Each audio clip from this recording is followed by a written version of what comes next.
The Empire's on the run. Alex Jones and the GCN Radio Network.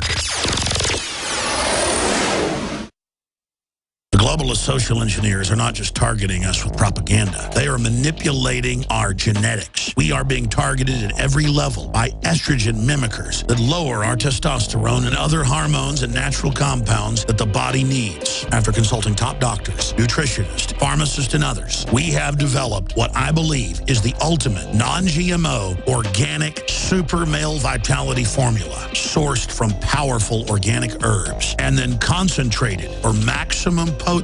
Super Male Vitality was developed to activate your body's own natural processes instead of using synthetic chemicals. Super Male Vitality by InfoWars Life is so powerful that I only take half the recommended dose. For a limited time, we are offering 15% off Super Male Vitality at InfoWarsLife.com to introduce you to this powerful supplement. Visit InfoWarsLife.com today to secure your Super Male Vitality. InfoWarsLife.com. Alex Jones here to tell you about how you can help spread liberty worldwide while also enjoying what I have found to be the best tasting 100% organic coffee on the planet. For more than a decade, my favorite coffee has come from the high mountains of southern Mexico, where the Chiapas farmers grow their unique shade-grown Arabica beans. We have now managed to secure these sought-after beans in a highly customized blend. Discover and try a bag of the Patriot Blend 100% organic coffee at InfoWarsLife.com. This coffee gives you a long, smooth pick-me-up for hours without the headaches and heartburn that so many other coffees give me personally. Hands down, this is my favorite coffee, and it's taken us years to secure connections directly to the Chiapas Mexican farmers. Drop by the site today, order a bag or two, and I don't think you're going to be disappointed. Available in original or with our immune support infusion blend. You will be supporting a free press, all the while enjoying a truly great-tasting cup of my favorite coffee. Available at InfoWarsLife.com.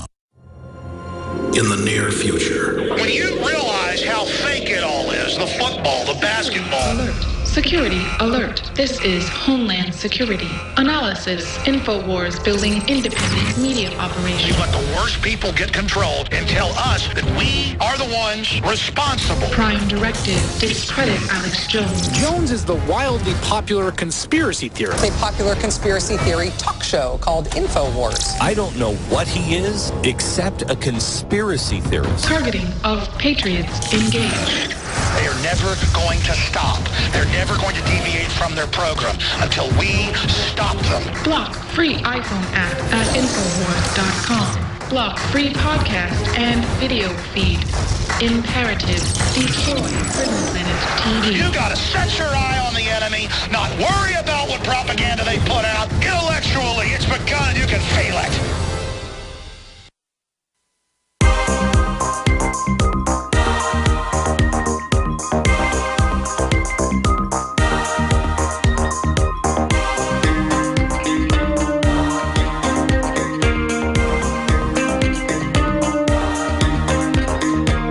Resistance to tyrants is obedience to God.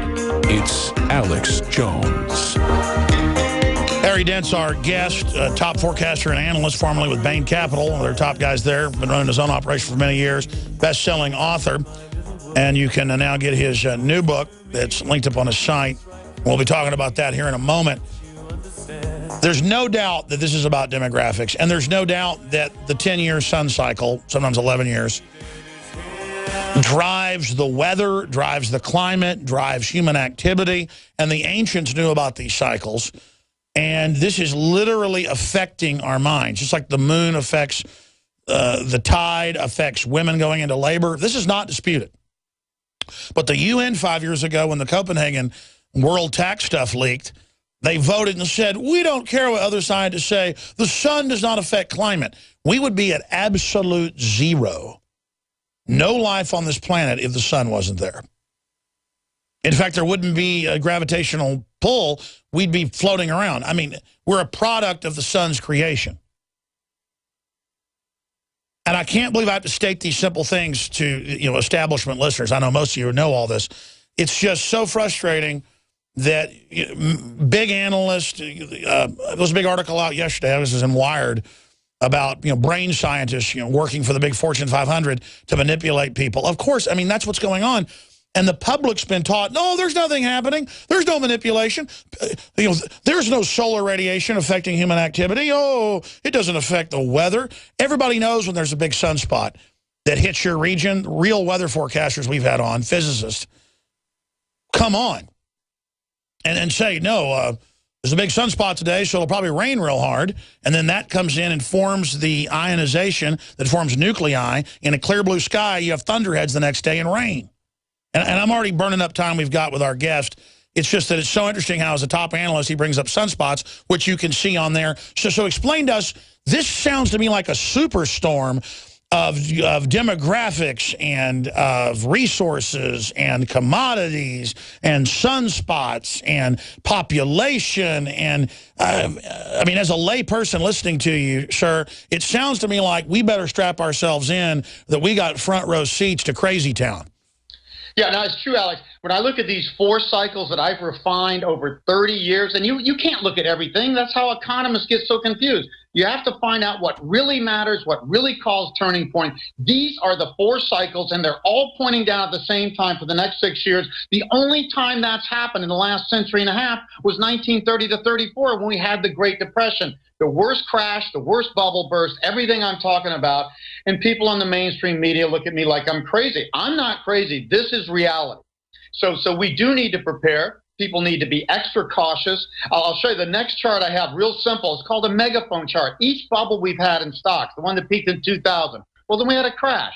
Then we went to slight new highs in this chart we show. 2007, well, it went to new lows in its crash. Well, now we're going to slight new highs around 17,000 in the Dow. And I'm simply predicting, by this obvious pattern, the next crash, when all this fake stimulus fails again or China blows up, is going to take us to new lows around 5,000 to 6,000 just in the next few years. And we don't bottom out in these cycles till about 2019 or 20. So would be lower than that. People could see their entire retirement, life savings, and real estate. And we're talking about real estate going down like in 2008. Commodities, stocks, global, emerging markets, everything. It's a great reset, we call it. It only comes once in a lifetime, like the 1930s or the 1870s with the railroad bust before that. So nobody understands the bubbles. Nobody understands the burst. And the media doesn't want to see it coming because they want to keep everybody just happy and don't want anybody to panic. You need to protect yourself now, your business and your investments. We have a chapter in the book, Chapter 7, for investments, whole strategies, and a whole chapter on business, Chapter 8, a whole chapter on government strategies for restructuring this debt and getting rid of this insanity rather than encouraging it with more and more QE and fake money. And that's the demographic, Cliff, your new book that I've been reading. It's excellent. Now, expanding on this, let me bring in some new factors. Government, the British Ministry of Defense, the Department of Defense here, we've covered the reports here. They said back in 2007, both groups issued it saying, between the dates you're saying, all hell's going to break loose, and saying basically exactly what you're saying, but acting like they don't know why it's going to happen. So they're getting ready, digging in, buying armored vehicles everywhere, you know, just digging in like it's Armageddon against the people. And then separately, you've got high-frequency trading, algorithms. Well, we heard a decade or so before the 2008 plunge that, oh, these big scientists have computers. They can, you know, keep it from happening. My question is, can they pull high-tech rabbits out of their hats with how rigged much of the markets are, in my view, correct me if you think I'm wrong, and keep the bubbles going, or like have a recession or depression in the real economy but inflate the fiat areas, you know, 2 separate economies, a fake economy versus a real economy, a partition system? Because we've entered such la-la land. As a layman, I'm just saying, do they have any rabbits in their hat to continue this on and change the chart? Well, you know, they have quantitative easing. Now, that's not what they've done in the past. Past crises in the 70s and stuff, or 30s, they would lower interest rates to make borrowing easy, cushion things. They wouldn't literally just throw money into the economy, like dropping it from helicopters, as they say. This is new. This is extreme. It is like taking a financial drug. It only makes your addiction worse. We've been running up debts and deficits since the early 70s. For 40 years now, we have the greatest debt bubble, the highest debt ratios in more and more countries around the world, the biggest demographic surge, and now the biggest demographic drop. There's no way this cannot end badly. What they're doing is just putting more financial stimulus in the economy to keep it going a little longer, but this is an artificial recovery. Real people with real mortgages aren't buying houses. Speculators are. High-frequency trading, hedge funds at 30 to 50 times leverage are largely driving up this market by low government interest rate. If you make the interest rates artificially low, you will get a casino. So the risk of quantitative easing is not rising inflation because all this debt deleverages causes deflation. I've shown that clearly throughout history. The risk is that you create even bigger bubbles that have to burst, and then you go down harder. And that's what I'm saying. Each bubble, as I showed in that last chart, gets higher and more extreme. And then when they burst, it gets more extreme, and things go bad. And at some point, the China bubble and some of these bigger trends burst. China is the biggest bubble in the world. It's the second largest country in the world. They're the ones still buying real estate in major cities, driving up. When the China bubble bursts, we're going to go down much harder than 2008 and 9. That I see very clearly. It's not a matter of if, it's a matter of when. The best cycles I study, and that's only guessing the short term, say we're peaking here between April and June, and we're going to start to see a major crash into the summer, and it's going to take years to work out. My fear is that they'll just give trillions more to the big hedge funds and the derivatives people to bail them out, raise a bunch of taxes. I mean, we know what they'll do. California's their model, and so I predict that they'll just continue with everything they're doing. They will. You're right, Al, and that's what they have been doing. But at some point, when something goes wrong, the subprime crisis, that was just 4 states in the U.S., California, Arizona, Nevada, Florida, 4 states in the United States set off a worldwide crash and recession, many real estate crashes. Well, that wasn't just because of that. It was because the system was so stretched. All it takes is something to go wrong and the whole thing blows up. Governments have stretched this so far by trying to put off this crisis and put it on the next administration or the next central banker that when it does blow, it's going to blow harder than anybody thinks, and they're not going to be able to stop it when it blows at first. So that's what I say. What is your gut, not a prediction, what does your gut tell you the trigger might be or what it might look like? I mean, it could be this Ukraine situation. It could be civil war in Saudi Arabia. It could be China threatening to attack Japan, I guess, to get militant enthusiasm going, to have them support the tottering regime. I mean, who knows what's going to blow? Well, remember, the geopolitical cycle is exactly what you're saying. That's been getting worse since 9/11. It will get worse ahead. So you're going to see more problems in the Middle East and China and all these areas. But the biggest thing that central bankers would not be able to fight in Europe and the United States is that the China real estate bubble burst and wealth by the wealthiest Chinese that control 60% of their spending, 60% of their income, 50% of their spending, 85% of their real estate. That vaporizes. They would stop spending in China. China would collapse. They would stop investing around the world like the Japanese did when their bubble didn't burst in the early 90s. And we would have a worldwide collapse that quantitative easing could not counter. So that's worse than a worsening war in Egypt or Syria or Ukraine. That's what I see. I say China bubble bursting is going to be what people look back in history and said, oh, that's what really caused. I agree with you, but I think they'll try to start a fight with Japan. Absolutely. First. Everybody will do that. It does make sense to try to start military conflicts when your economy's bad. I mean, ask Hitler. That's what he did in the 30s. Yeah, I guess humans, we live a life cycle. We live 75 years. We act just the same over and over again. This time we've got nuclear weapons. Yeah. And you've got very unsettled regions. And again, you talk about geopolitical conflicts. Europe and the United States are older. It's the younger countries. It is the Middle East. You know, it is parts of Asia. That's where you're going to get more of this. Older people don't go to war as easily as younger countries. I'm much more worried about the Middle East and North Africa.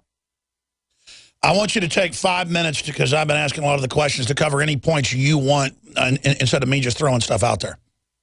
Well, you know, the most important thing, Alex, for me, because I study history and human nature, like you say, there's great things about us. We're the smartest species on the planet. We've done great things, but we're just totally stupid about other things. And we have endless conflicts and stuff.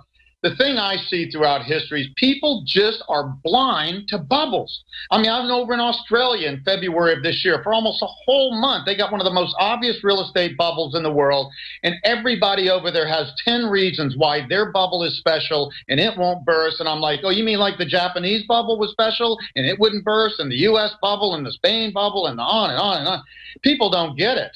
And we've seen now multiple bubbles, and things will crash, and then the government will come up with some artificial stimulus program, and people will run back and say, well, it's okay now. And then people will come on the news. I mean, I like you, Alex, because you tell the truth.